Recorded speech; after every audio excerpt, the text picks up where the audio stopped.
Hai guys, selamat berjumpa kembali di channel novel populer viral yang keren ini. Sebelum mengikuti kelanjutan kisah Dev atau Chen Ping yang semakin seru dan mendebarkan ini, mohon bantuan kalian untuk subscribe, like dan share video-video yang ada di channel ini ya. Perintah Kaisar Naga bab 3012, 3013 dan 3014. Ketika Chen Ping dan yang lainnya mendengar suara itu, mereka bergegas keluar. Dan setelah mereka keluar dari gubuk jerami itu, mereka melihat Yuan Bao berdiri di sana dengan hampa. Dan di depannya, ada seorang lelaki tua yang terlihat persis sama dengan iblis tua sedang menatapnya. Yuan Bao ini mengira bahwa yang di hadapannya adalah iblis tua yang mengejarnya, jadi dia berteriak ketakutan. Hanya saja aura lelaki tua itu berbeda dengan iblis tua yang mengejar mereka sebelumnya, dan dia tidak memiliki perasaan agresif. Ini membuat Yuan Bao tenang. Dan ketika yang lain melihat lelaki tua itu, mereka juga terkejut, mengira iblis tua itu telah datang. Hanya Chen Ping yang menjadi bersemangat saat melihat lelaki tua itu, dan berlari mendekatinya dengan cepat. Senior, senior, Chen Ping dengan gembira berlari ke lelaki tua itu. Pria tua itu memandang Chen Ping, dengan sedikit kekesalan di matanya. Bukankah aku sudah memberitahumu, jangan serakah, jangan maju, lelaki tua itu menegur Chen Ping. Chen Ping sedikit malu, dan kemudian berkata dengan jujur, senior, aku perlu menemukan pil jiwa es untuk menyelamatkan orang, jadi aku harus maju. Hei, kalian, untuk mendapatkan harta karun, kalian berjuang kepala jadi kaki, dan kaki jadi kepala dan kalian saling menumpahkan darah, dan akhirnya kehilangan nyawa, dan kalian hanya membuat gaun pengantin untuk orang lain. Jika bukan karena kalian, apa yang disebut tanah harta karun ini akan runtuh sepenuhnya dalam beberapa tahun, dan kami semua akan menghilang selamanya, tapi sekarang, semuanya telah menyebabkan masalah besar. Pria tua itu menghela nafas, dengan kekhawatiran yang tak terlukiskan di wajahnya. Senior, mengapa kultivator yang mati ada di sini? Kekuatan di tubuh mereka tidak runtuh dan menghilang, tetapi berubah menjadi cahaya putih dan tersedot oleh hisapan yang tidak dapat dijelaskan. Apa yang terjadi? Chen Ping bertanya dengan sangat bingung. Hei, karena kamu telah menemukan tempat ini, itu kehendak Tuhan, ikutlah denganku. Setelah lelaki tua itu selesai berbicara, dia berbalik dan berjalan menuju kedalaman ngarai. Melihat ini, Chen Ping dan yang lainnya buru-buru mengikuti. Terlihat lelaki tua itu melambaikan telapak tangannya dengan ringan. Semua orang sepertinya telah memasuki dunia lain, dan dunia ini penuh dengan suasana yang suram dan menakutkan. Pada saat ini, semua orang menjadi gugup, tidak tahu kemana lelaki tua itu akan membawa mereka. Chen Ping juga menemukan bahwa dunia ini sepertinya di penjara. Mereka tidak bisa terbang, dan mereka tidak bisa menyebarkan kesadaran mereka hanya bisa mengandalkan kekuatan paling primitif untuk bergerak maju selangkah demi selangkah. Setiap ruang yang kamu lihat di sini tidak nyata, jadi ketika para kultivator itu mati, kekuatan mereka tidak akan hilang ke langit dan bumi yang luas seperti di luar. Kekuatan para kultivator yang mati itu telah dikendalikan oleh saudaraku. Dia menyerapnya dengan pil jiwa es. Ketika pil jiwa es menyerap kekuatan yang cukup dan berubah menjadi mutiara putih, dia dapat menggunakan gumpalan sisa jiwa untuk membentuk kembali tubuh fisik. Meskipun itu akan kehilangan sebagian kekuatan, tetapi juga setara dengan kelahiran kembali, tidak lagi dikenakan hukuman penjara. Kalian yang disebut pemburu harta karun sebenarnya hanyalah sekumpulan sumber daya. Chen Ping tidak terlalu terkejut dengan kata-kata lelaki tua itu, karena dia sudah menebak beberapa. Senior, karena Anda tahu bahwa adik laki-laki Anda ingin membentuk kembali tubuhnya, mengapa Anda tidak menghentikannya? Mengapa Anda tidak mengambil pil jiwa es dan membentuk kembali tubuh Anda? Tanya Chen Ping bingung. Bagaimanapun, mereka berdua hanyalah sisa-sisa jiwa, dan mereka masih berada di wilayah udara ini. Nenek moyang klan pemurnian tubuh kuno dapat sepenuhnya bersaing untuk pil jiwa es dan membentuk kembali tubuh fisik mereka. Saya memberinya pil jiwa es. Saya percaya bahwa bahkan jika dia mendapatkan pil jiwa es, dia tidak akan dapat membentuk kembali tubuhnya. Karena yang disebut tanah harta karun ini, hanya orang-orang dari klan pemurnian kuno kami yang tahu, tidak akan pernah bocor keluar, dan orang-orang dari klan pemurnian kuno tidak akan pernah datang ke tempat ini. Ini adalah instruksi dari leluhur klan tubuh pemurnian kuno. Setiap patriark harus mematuhinya. Tidak ada yang datang ke sini, pil es tidak dapat menyerap kekuatan, dan tidak mungkin untuk membentuk tubuh kembali. Dalam 100 tahun ke depan, sisa jiwa kami akan mencapai batasnya, dan tempat ini akan hilang selamanya. Sayang sekali, sayang sekali. Pria tua itu menggelengkan kepalanya saat dia berjalan, wajahnya penuh dengan penyesalan. Mendengar kata-kata lelaki tua itu, Chen Ping semakin bingung, karena itu adalah instruksi dari leluhur. Mengapa Patriark Klan Pelatihan Tubuh Kuno menyebarkan berita tentang tanah harta karun? Dia bahkan memberikan kunci harta yang sebenarnya. Jelas itu adalah untuk membiarkan dia menemukan harta yang sebenarnya. Dan pil jiwa es ini, mengingatkan dia akan putri dari Kabupaten Jialing yang memintanya untuk mencari pil jiwa es itu. Chen Ping merenung dan berpikir dengan keras, dan dia tiba-tiba menyadari bahwa dia sepertinya telah jatuh ke dalam jebakan besar selangkah demi selangkah. Putri dari Kabupaten Jialing, Patriark dari Klan Pemurnian Tubuh Kuno, dan Gao Qiqiang dari keluarga Gao. Pada saat itu, Patriark dari Klan Pemurnian Tubuh Kuno mengatakan bahwa tujuan mendedikasikan tanah harta karun adalah untuk membiarkan kekacauan pecah di ujung utara, mencegah keluarga Gao terus melanggar batas wilayah dan sumber daya Klan Pemurnian Tubuh Kuno. Tetapi ketika Chen Ping tinggal di keluarga Gao, dia menemukan bahwa keluarga Gao tampaknya tidak kejam terhadap keluarga Pemurnian Tubuh Kuno seperti yang mereka katakan, dan keluarga Pemurnian Tubuh Kuno tampaknya memiliki semacam hubungan dengan keluarga Gao. Pil jiwa es ini dapat membentuk kembali tubuh, jadi putri dari Kabupaten Jialing pasti ingin menggunakan pil jiwa es ini untuk memulihkan tubuhnya. Tapi pil jiwa es ini, dan tempat harta karun yang sangat rahasia ini, bagaimana putri dari Kabupaten Jialing mengetahuinya? Dan setengah dari tablet giok itu, lalu membentuk kunci harta karun yang nyata. Apa hubungan antara putri Kabupaten Jialing dan klan pelatihan tubuh kuno?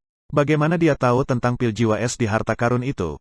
Dan keluarga Gao ini, peran apa yang dimainkannya di sini? Chen Ping sedikit linglung, benar-benar linglung.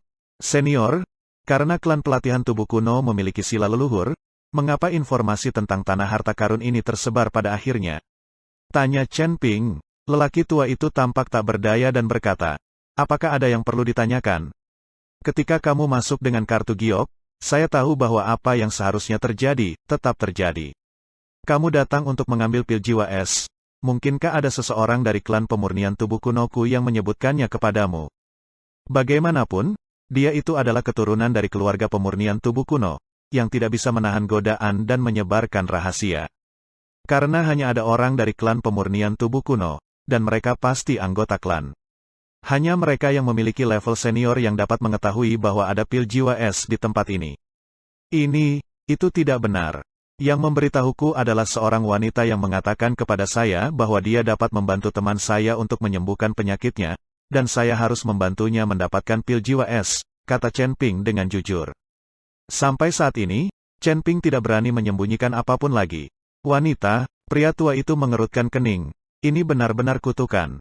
Chen Ping tidak tahu bahwa putri dari Kabupaten Jialing mempunyai hubungan dengan kepala klan pelatihan tubuh kuno, jadi dia tidak berani mengatakan lebih banyak. Chen Ping mengobrol dan berjalan dengan lelaki tua itu untuk waktu yang tidak diketahui. Ketika itu, sebuah istana tiba-tiba muncul di depan mereka. Saat melihat istana ini, semua orang terpana. Bahkan Chen Ping mengerutkan kening, ekspresinya menjadi tegang. Karena istana ini persis dengan istana tempat Chen Ping dan yang lainnya bertemu dengan iblis tua setelah mereka pertama kali masuk. Melihat ekspresi semua orang, lelaki tua itu tersenyum dan menebak sesuatu. Apakah kalian takut ketika melihat tempat ini? Pria tua itu berkata dengan senyum tipis. Chen Ping tidak berbicara, tapi ekspresi wajahnya sudah menjelaskannya. Terlihat lelaki tua itu melangkah maju, dengan lembut membuka pintu tembaga yang tinggi, dan kemudian masuk ke dalam. Melihat lelaki tua itu masuk, Chen Ping menggertakkan giginya dan mengikutinya masuk. Sementara yang lain menatap kosong, tetapi tidak ada yang berani masuk. Mereka tidak ingin kembali ke jalan semula lagi. Adegan pertempuran itu masih ada di pikiran mereka. Saat semua orang ragu-ragu, pintu tiba-tiba tertutup. Tuan Chen, Kakak Chen, Ji Yun dan Lao Sun bergegas dan mendorong pintu dengan keras, tetapi mereka tidak bisa membukanya sama sekali. Melihat pintu yang tertutup, Chen Ping juga tiba-tiba menjadi gugup. Chen Ping memandang pria tua di depannya dengan hati-hati, dia benar-benar takut pria ini tiba-tiba menjadi iblis tua. Jangan takut, meskipun aku tahu apa yang telah kamu lalui, sisi dunia ini tidak hanya bisa digunakan kakakku.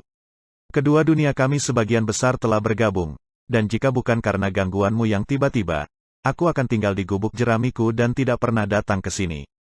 Aku sudah menunggu jiwa yang tersisa ini akan menghilang dan dunia akan runtuh. Melihat tatapan ketakutan Chen Ping, lelaki tua itu tersenyum dan menjelaskan. Senior, untuk apa kamu membawaku ke sini? Chen Ping bertanya dengan bingung. Tentu saja untuk mencegah adikku membentuk kembali tubuhnya. Jangan biarkan dia dibangkitkan, kata lelaki tua itu. Kalau begitu kita bisa pergi bersama, dan kemudian kamu berurusan dengan iblis tua itu, dan aku akan merebut Ice Soul Pill, bukankah itu baik-baik saja? Chen Ping tidak mengerti mengapa masalah sesederhana itu bisa begitu misterius dan dia mengunci diri di sini. Kamu tahu bahwa kekuatan adik laki-lakiku sangat berkurang ketika dia meninggalkan altar. Bukankah kekuatanku tidak melemah ketika aku meninggalkan daerahku? Tanya lelaki tua itu. Ini, Chen Ping kehilangan kata-kata untuk sesaat, dia benar-benar tidak mengharapkan ini. Aku menunggumu di depan, lewat saja di sini, kamu akan melihat dunia yang berbeda. Setelah lelaki tua itu selesai berbicara, sosok itu tiba-tiba menghilang. Kali ini, hanya Chen Ping yang tinggal di aula redup ini. Chen Ping meliriknya, dan menemukan bahwa aula utama ditopang oleh beberapa pilar, dan bagian depannya kosong, dan tidak ada gerbang cahaya seperti di awal. Chen Ping berpikir sejenak, dan akhirnya dia hanya bisa berjalan menuju tempat gelap di depan. Kedalaman yang gelap membuat Chen Ping sedikit gelisah, tetapi dia tidak punya pilihan selain menggigit jari dan berjalan menuju kedalaman istana. Chen Ping mengambil beberapa langkah ke depan, dan tiba-tiba mengerutkan kening, karena dia merasa tidak bisa mengerahkan kekuatan apapun di tubuhnya di sini. Selain itu, ada paksaan langit dan bumi di ruang sekitarnya, terus-menerus menekan ke arah Chen Ping. Ini membuat Chen Ping merasa sangat berat setiap kali dia melangkah maju. Chen Ping perlu menggunakan kekuatan tubuhnya yang paling primitif untuk bergerak maju selangkah demi selangkah. Segera, dahi Chen Ping sudah dipenuhi keringat, dan setiap langkah yang diambilnya membutuhkan kekuatan besar, dan batu biru di bawah kakinya, setiap langkah yang diambilnya, akan hancur berkeping-keping. Mungkinkah ini ujian bagiku, dan ada hal-hal baik yang menungguku? Hati Chen Ping bergerak sedikit, lalu dia mengertakkan gigi dan berjalan maju. Di aula yang remang-remang, paksaan dari lingkungan terus meningkat, dan sepertinya tidak ada akhir di depan. Di bawah paksaan seperti itu, mantra dan senjata sihir apapun tidak berguna, dan dia hanya dapat mengandalkan kekuatan dan keinginan tubuh murni untuk melawan. Pakaian Chen Ping basah oleh keringat. Pada saat ini, dia merasa seolah-olah sedang melihat dunia bergerak maju. Setiap langkah yang diambilnya seperti mengalami hidup dan mati. Plop, tiba-tiba, lutut Chen Ping lemas dan dia tergeletak di tanah. Chen Ping terengah-engah, lalu menarik napas dalam-dalam, dan berjuang untuk bangun lagi. Chen Ping berjalan maju selangkah demi selangkah, dan ruang gelap di depannya berangsur-angsur menjadi lebih terang, dan sosok lelaki tua itu telah muncul. Pria tua itu memandang Chen Ping dengan ekspresi sedikit terkejut di matanya. Melihat lelaki tua itu muncul, Chen Ping tahu bahwa dia akan berhasil, jadi dia mendapatkan lebih banyak kekuatan.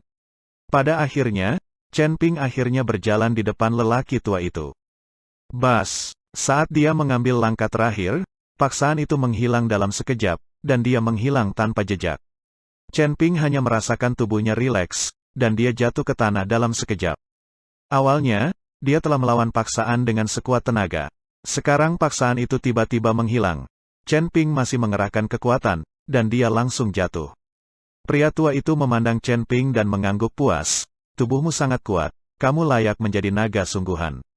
Tampaknya muridku yang tidak berbakti cukup pandai dalam memilih kandidat. Pria tua itu sangat puas dengan Chen Tubuh Ping. Dia juga tahu bahwa alasan mengapa Chen Ping memiliki kunci harta karun adalah karena itu dipilih oleh patriark klan pelatihan tubuh kuno saat ini.